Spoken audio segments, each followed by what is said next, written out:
Greetings and salutations. It is I, Mr. Nothing, the museum curator of the weird and the strange, and the host who might be a water delivery man. Welcome back to Around the Weird, a booktube channel where I talk about all the unusual and out of the ordinary literature that I have found in my travels.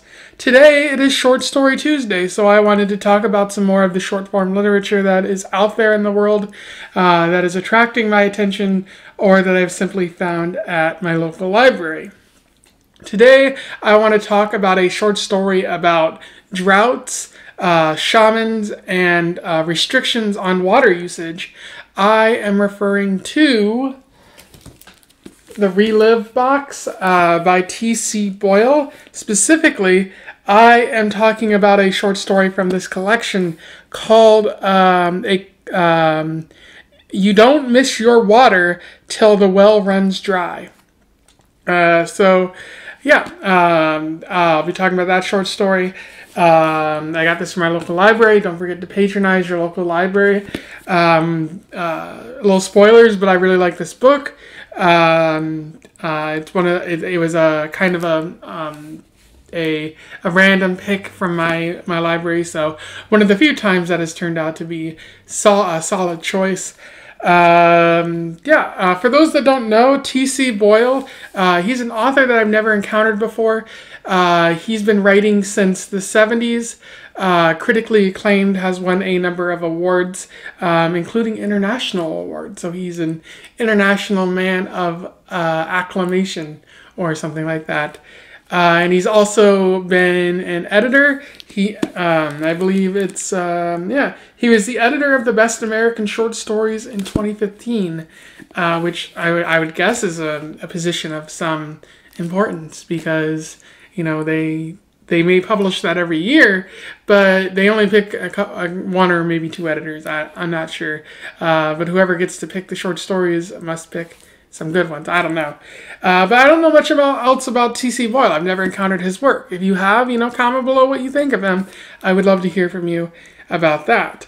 I want to talk about a specific short story from this collection. Again, it's You Don't Miss Your Water Until the Well Runs Dry. I will do a little summary, a little analysis, and we will move on from there. You Don't Miss Your Water Until the Well Runs Dry focuses on Scooter and Mickey, a married couple living in the American Southwest. It doesn't say when it's set, but it seems to be set in the present during a particularly bad drought. Scooter and Mickey are environmentally conscious, so they've already been limiting their water usage voluntarily. However, the governor of the state they're in imposes a mandatory water ration, a water usage limit. So it's 30% of what you're using now.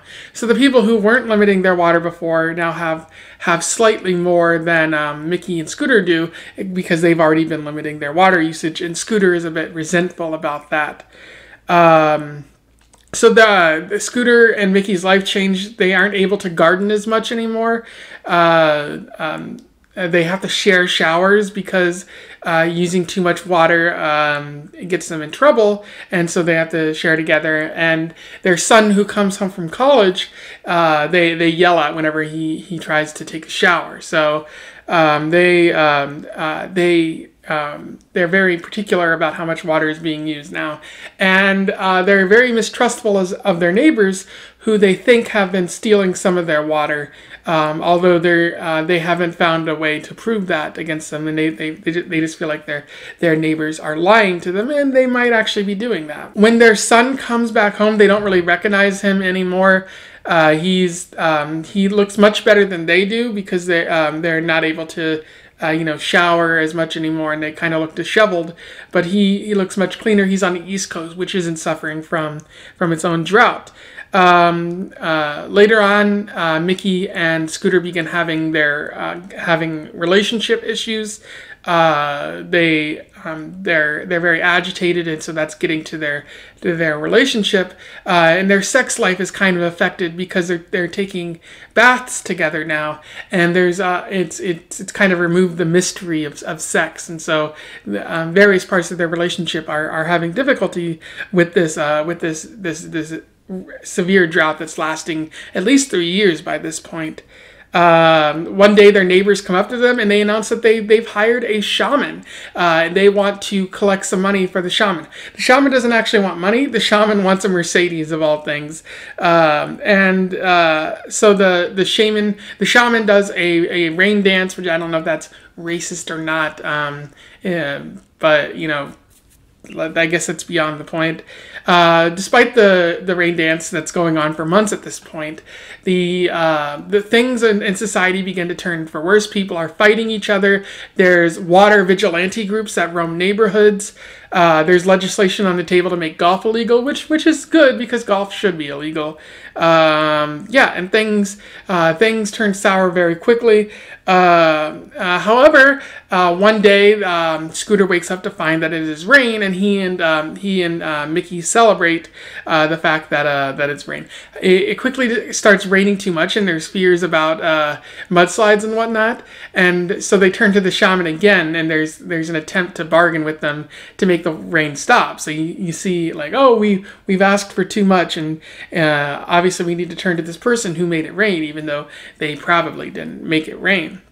And at the end of the story, Scooter feels a lot of gratitude towards the earth because of how it provides when people need it to, and so he's clearly not taking the rain for granted anymore. In terms of analysis, you can see by the title, you don't miss your water until the well runs dry. And also by what I just said earlier, but the big theme of this is taking things for granted, stuff that we think is going to last forever. It ends up not doing that, and we regret taking it for granted afterwards. The first example of this is the rain, the water. Mickey and Scooter, they're environmentally conscious, but as soon as the water begins to dry up and they have to limit their usage, they begin realizing they've taken a lot of things for granted. Taking showers at the gym, taking showers at home, being able to garden, being able to use water for a variety of different things. They thought that was going to last forever, but due to poor water management, this particular state that they're in is suffering a bit of a crisis, and so now they're dealing with vigilante groups that are hunting down people who are using too much water, or watery delivery people. So you got corporations muscling in and trying to make as much money as possible. Another thing that the character, the Scooter and Mickey take for granted is their own relationship. Like they at the beginning, Scooter is confident in their relationship, but he hasn't really reflected on it. And this water crisis makes him reflect on all aspects of it. He's beginning to see his wife in a new light. How he thought their relationship was strong, but it wasn't as strong as he had considered it. And it seems he really took his wife for granted when the times were good, when there wasn't a water crisis on the table. There's two quotes, two passages that I would like to read to you. By this point, sad to say, Mickey and I had begun to get on each other's nerves. She was home 24/7 now, and I was going to work sporadically, so we both had too much time on our hands. We bickered endlessly about the pettiest things. Who used the last clean towel or let the dishwasher seep down the drain? And when Mickey shaved her head, I knew it was only to spite me, though she claimed it was to save the trouble of washing her hair. She looked ridiculous. Her ears, shorn of their camouflage, stuck out as if they were somebody else's ears altogether. Random flaps of cartilage grafted to her head, and I wondered how I'd never noticed just how extreme and unattractive they were till now. I made the mistake of commenting on it, and we wound up not speaking for a week. And so what you have there is the author kind of noting that their relationship isn't in the best place, and that they're seeing their wife in a new way. Like, they previously thought their wife was very attractive, and I guess seeing their wife in this new way is kind of realize that they're taking their wife for granted, but also, their relationship might not be what they thought it was, and that maybe it's not as flexible during crisis as maybe they had considered before. And that's one thing I want to talk about. And then the final paragraph of this story. The reservoirs are full now, and Mickey's growing her hair back. We shower separately, though old habits die hard, and we both keep to a 2-minute limit. And when I see her wrapped in her terry cloth robe, toweling her hair dry, I just want to reach out and pull her to me, thinking how very, very lucky we are to be alive in this moment, on this planet that provides us with such abundance and such everlasting grace. So what he's getting at there is that I don't think he no longer takes the water and the wife for granted. He's come to realize the value of his relationship and how much his wife means to him through this crisis. So I feel like the narrator learned some valuable lesson. Although in the final line he says, very lucky we are to be alive in this moment on this planet that provides us with such abundance and such everlasting grace. And I have to wonder, did he actually learn a lesson there?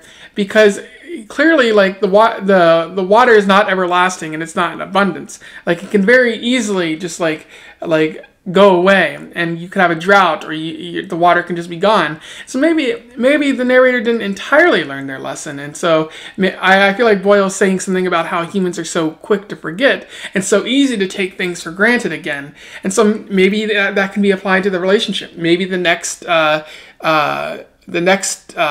conflict that happens between the wife and the husband, maybe that'll be a tipping point, and that he'll realize again that he's taking her for granted. So some interesting ideas that he's throwing out there. I also like how this story kind of shows how humanity moves to the extremes, but it naturally progresses there. Like once there's a drought, like, humans don't necessarily immediately go for a shaman to make it rain. Like, they're very patient, and they try to deal with this new bad situation. Like, they limit their water usage at first, and they adhere to the new standards, this new normal that a drought brings. But as things progress, and their comfort is reduced, they react more strangely and abnormally, forming vigilante groups of all things, actually buying water of all things, fighting people in the streets for more water or something like that. And eventually it gets to the point where, you got to turn to superstition for help. And that's what these people have done. And once it works, they're going to turn to this shaman again, like when it begins raining too much. Well, it worked before, so humanity is moving to an extreme in a natural progression in the story. And I like how Boyle does that. I worry about the things, it says about our society, because I feel like it's very true what he's saying. So, definitely a lot of stuff to reflect on, especially as we come to, environmental crises in the next couple of years, and outside of fiction in the real world. The only thing I would say is that issue with this story. The only problem is I feel like Boyle could have done a little bit more. Like, he has a lot of potential with this story, and he used most of it, but I feel like he could have talked more about how corporations take water rights or something like that, focusing less on the individuals and more on the larger corporations that are creating these crises and pitting people against each other so that they can make a quick buck. But Boyle chooses to focus on the relationships, so it's not a big problem. I guess I'm just wanting more out of the story than Boyle really wants to provide, and so that's not a big issue, but just a small thing that I wanted to note. So that was You Don't Miss Your Water Till the Well Runs Dry, a very good short story by T.C. Boyle. I definitely recommend it for you to find it out there. Perhaps he's written in a journal or a newspaper or a literary journal, something like that. Maybe you can find it that way. But I also recommend you seek out this entire book, this collection. The Relive Box, the titular short story, is also really good. Made me think a lot. So definitely worth checking out. And I can't wait to find more of T.C. Boyle's work in the future, because I like the vivid imagery he uses in his writing, and his prose is pretty solid too. So I want to see if I can check out more of his work in the future, which I probably will do in 2021. So if you read this book before, you have something to say about my review, comment below. I'd love to talk with you about this, have a discussion, and see what's what about this story. Otherwise, don't forget to like, share, and subscribe so that we can get this book and TC Boyle out to the masses. It seems like he's already there, but let's do a little bit more of it. And until then, I wish you the best of luck in your weird and waterless travels. Farewell.